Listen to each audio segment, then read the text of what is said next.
আমি যে ভুলটা করেছি আমার মতো ভুল কেউ করো না। নমস্কার, আমি কুহিলি ব্যানার্জি, কুহুস ডায়েরি 05-এ তোমাদের সবাইকে স্বাগতম জানাচ্ছি। আমি গত 3রা মার্চ ইউটিউবে চ্যানেলটা ওপেন করি। একদম নতুন ইউটিউবার আমি। তো বর্তমানে আমার সাবস্ক্রাইবার আছে 583 জন মতো।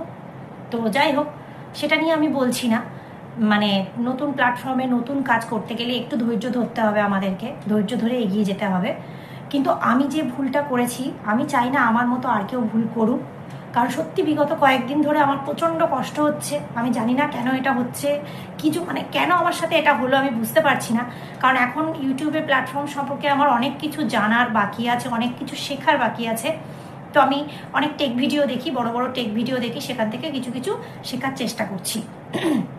তো যেটুকু আমার ধারণা হয়েছে সেটুকু আমি তোমাদের সঙ্গে শেয়ার করতে চাইছি। এই কারণেই আমিও একজন গৃহবধূ, মানে আমাদের মতো অনেক গৃহবধূরা আছে যারা রান্নার চ্যানেল, মেকআপের চ্যানেল, আরও অনেক রকমের অনেক কিছু নিয়ে তারা কাজ করে, যারা অশ্লীল ভিডিও নয়, যারা ভালো ভিডিওর মাধ্যমে মানুষকে কিছু শেখাতে চায়, কিছু প্রেজেন্ট করতে চায়, তাদের কিছু প্রতিভা যদি প্রেজেন্ট করে, সেখান থেকে যদি তাদের কিছু উপার্জন হয়, ঠিক আছে, তাহলে সেটা তো ক্ষতি নয়, সেটা তো খারাপ কিছু নয়।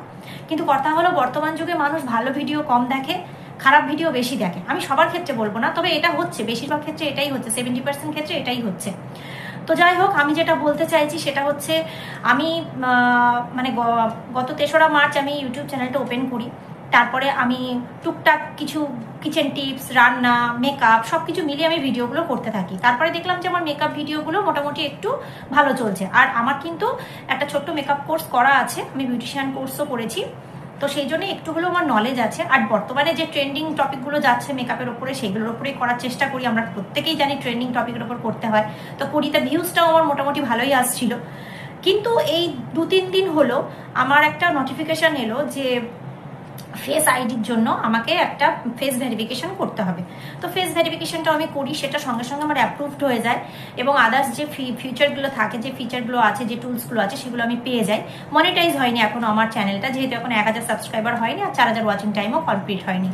তো সেটার পরেও আমার কন্টিনিউ সুন্দর চলছিল, ভিউজও আসছিল। আমি 1000 ভিউজেও খুশি, আবার 40,000 ভিউজেও সেম খুশি। তো সবটাই মিলিয়ে সুন্দরভাবে চলছিল। বেশ 2-3 দিন হলো আমি দেখতে পাচ্ছি যে আমার ভিডিও কোনোটায় 4টে ভিউজ, কোনোটায় 10টা ভিউজ, কোনোটায় আবার 100টা ভিউজ, কোনোটায় 600টা হয়ে স্টপ, মানে 1000-এর যাচ্ছেই না।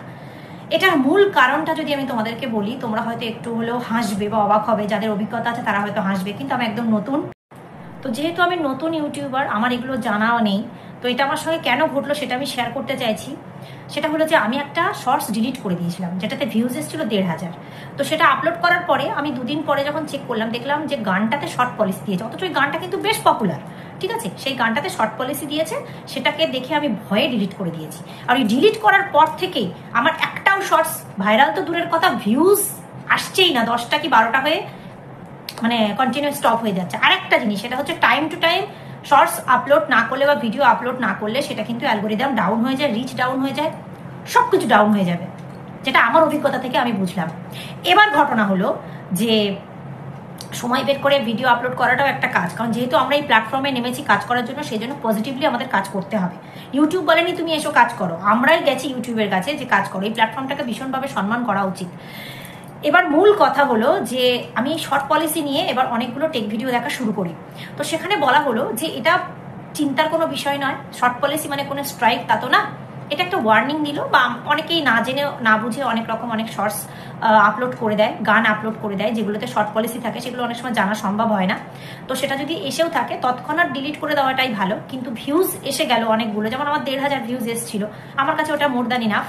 তো যাই হোক, তো সেটা আসার পরে আমি ডিলিট করেছি, যার জন্য আমার এখন এই যে ভিডিওগুলো, এই যে শর্টসগুলো, আমার একটু ভিউজ আসতে প্রবলেম হচ্ছে, প্রচণ্ড প্রবলেম হচ্ছে। যার জন্য আমি সত্যি বলছি, আমি প্রচণ্ড ডিপ্রেশনে আছি, আমার খুব কষ্ট হচ্ছে। কারণ যে ভিডিওগুলো করি প্রচণ্ড কষ্ট করে করি, আর আমাদের মতো গৃহবধূরা অনেক স্বপ্ন নিয়ে এই ফেসবুক বলুন, ইউটিউব বলুন, এইসব প্ল্যাটফর্মে কাজ করে, যারা ভালো ভিডিও করে, যারা ভদ্র ভিডিওর মধ্য দিয়ে মানুষকে কিছু শেখাতে চায়, জানাতে চায়, যে ট্রেন্ডিং টপিকের উপরে কোনো কিছু করছে। তা প্রত্যেকটা কাজে যারা যা কাজ করছে, প্রত্যেকেরই কাজের পেছনে নিজেদের কঠোর পরিশ্রম থাকে। সেই পরিশ্রম যদি এক মুহূর্তের মধ্যে যদি ভেঙে যায়, ধরুন আমার ভিউজই আসছে না, তাহলে আমার কি আর সেই ভিডিও করার এনার্জিটা আসবে? 1000 ভিউজ হলে তাও একটা এনার্জি আসে, 4টে 10টা 5টা এরকম হয়ে কেটে যাচ্ছে, যেটা জীবনে হয়নি আমার, জীবনে লাইফে আমার এই প্রথম। আমি এমনিতেও কাজ করছি 1 বছর, এরকম কোনো সময় হয়নি, আমি দেখিনি এরকমটা হয়। তো আমার কাছে আমার একটাই প্রশ্ন, যে এটা কি শুধুমাত্র আমার সঙ্গে হচ্ছে, নাকি আমার এই ভুলগুলোর কারণেই এটা হচ্ছে? আমি কিন্তু time to time shorts upload করি, হয়তো একটু এদিক ওদিক হয়ে যায়, 1-1.5 ঘন্টার ডিফারেন্স হয়ে যায়, সেটার জন্য এতটা প্রবলেম হওয়ার কথা নয়, কিন্তু এইটাই কি মেন প্রবলেম?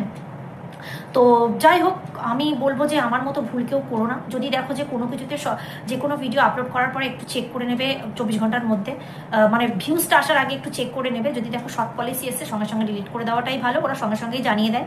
রেস্ট্রিকশনের নানের জায়গায় শর্ট পলিসি আসবে, যেটুকু আমার ধারণা বুঝলাম। তো আমি জানি আমাদের মতো ছোট ছোট ইউটিউবারদের ভিডিও শেয়ার, জানি যে আমার এই ভিডিওটাও খুব কম মানুষের কাছে পৌঁছাবে, হয়তো 1জন বা 2জনের কাছে পৌঁছাবে। তো যাদের কাছেই পৌঁছাক না কেন, তোমরা প্লিজ যদি ইউটিউবের সঙ্গে যদি যুক্ত থাকো, তাহলে অবশ্যই ভিডিওটা দেখো, আর শেয়ারও পারলে করে দিও। আমি জানি এই ভিডিওটাও অনেকের কাছে পৌঁছাবে না, কারণ নতুন ইউটিউবার, ছোট ছোট ইউটিউবারদের ভিডিও খুব কম সংখ্যক মানুষের কাছে পৌঁছার, মানুষ দেখতেও চায় না। যারা পপুলার তাদের দেখে, কিন্তু কথা হলে যারা ছোট ছোট ইউটিউবার বা নতুন ইউটিউবার, তাদের মধ্যেও কিন্তু অনেক রকম অনেক প্রতিভা থাকে, যেগুলোকে মানুষ নেগলেক্ট করে। ঠিক আছে, একটা বড় ইউটিউবার, আমি নাম মানে আমি কাউকে অপমান করছি না, হয়তো সে একটা ফেক ভিডিও করেছে, সেটাকেই মানুষ সেটাই ইন্টারেস্ট নিয়ে দেখবে, মানুষ শেয়ার করবে। কিন্তু আমরা ধরো একটা রিয়েল ভিডিও করলাম, ঠিক আছে, বা কোনো কিছু একটা ভালো কিছু টেকনিক তোমাদেরকে শেখালাম, তো সেক্ষেত্রে দেখবে সে ভিউজ আসে না খুব বেশি একটা। তো একটাই কথা বলবো, ঈশ্বরের আশীর্বাদ আর তোমাদের ভালোবাসা যদি সঙ্গে থাকে, তাহলে এগিয়ে যেতে পারবো। আর প্রচণ্ড ডিপ্রেশন লাগছে, কারণ ভিউজ যদি কম আসে, সেক্ষেত্রে তো ভালো লাগবে না ভিডিও করতে। তবু চেষ্টা করে যাচ্ছি, কারণ হাল ছাড়লে চলবে না। অনেক বড় বড় ইউটিউবার তারা বলেন সবসময় যে হাল ছাড়বে না, কাজ করে যাও, একদিন ঠিক তুমি তোমার ফল পাবে। তা আমিও ঈশ্বরের ওপর আমার বিশ্বাস আছে যে আমি একদিন ঠিক পারবো। আর তোমাদের সবার ভালোবাসা যদি সঙ্গে থাকে, সবটাই সম্ভব হবে। তো জানি না কতদিন কি করতে পারবো। অনেকটা স্বপ্ন নিয়ে মানুষ একটা প্ল্যাটফর্ম পা দেয়, বিশেষ করে আমাদের মতো যারা মানে গৃহবধূ, ঠিক আছে, যারা গৃহবধূ, তো তাদের অনেক স্বপ্ন থাকে, সবাই তো বাইরে গিয়ে কাজ করতে পারে না, তাই যার মধ্যে যতটুকু প্রতিভা থাকে সে ততটুকুই কাজের মধ্যে দিয়ে মানুষকে দেখানোর চেষ্টা করে।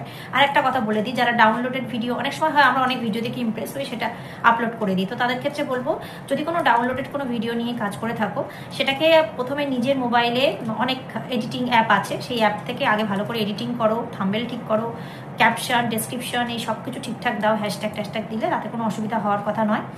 আর যতটা পারবে বেশিরভাগটা নিজের অরিজিনাল কন্টেন্টের উপরে কাজ করার চেষ্টা করবে, যেটাতে তোমার ফেস যেন থাকে। উইদাউট তোমার ফেস কাজ না করাই ভালো। আবার অনেকে আছে ফেস মানে কি, মানে অরিজিনালি তুমি মানুষটা, ঠিক আছে, সেটার উপরে বেশি কাজ করাটাই ভালো। অনেকে আছে ফেস দেখায় না, হাতের মাধ্যমে রান্না টানা এটা সেটা করে, সেটাও ঠিক আছে, কোনো অসুবিধা নেই, যেটুকু আমার নলেজ আমি বলছি। কারণ ইউটিউবে প্রচুর গাইডলাইন আছে, প্রচুর আছে। আমি অনেক বড় ভুল করে ফেলেছি, আমি বুঝতে পারিনি, ওটা আমি যদি সঙ্গে সঙ্গে দেখে যদি ডিলিট করে দিতাম, তাহলে আমার অতটা অসুবিধা হতো না। আমি জানি না এই জায়গাটা কবে রিকভার হতে পারবে, তবে আমি দেখছি, চেষ্টা করে দেখছি, যত আগের মতো আমি যদি আমার ভিউয়ার্সদের যদি ফিরিয়ে আনতে পারি। জানি না কবে ইউটিউব আমার পোস্টগুলো মানে শর্ট ফিডে দেবে, আমি জানি না। তো আমি লং ভিডিও সচরাচর এই ধরনের লং ভিডিও কোনো দিন করিনি, আজকে করলাম, যাতে আমার মতো ভুলটা কেউ করো না। ভালো করে ভেরিফাই করে, রিসার্চ করে, আরও 10টা টেক ভিডিও দেখে তারপরে তোমরা মানে কোনো সিদ্ধান্ত নেবে, ঠিক আছে। আর সবাই ভালো থাকো, সুস্থ থাকো, প্লিজ পাশে থেকো আমাদের মতো ছোটো ছোটো ইউটিউবারদের পাশে, নতুন ইউটিউবারদের পাশে। তোমরা পাশে থাকলে আমরা সফল হতে পারবো, প্লিজ।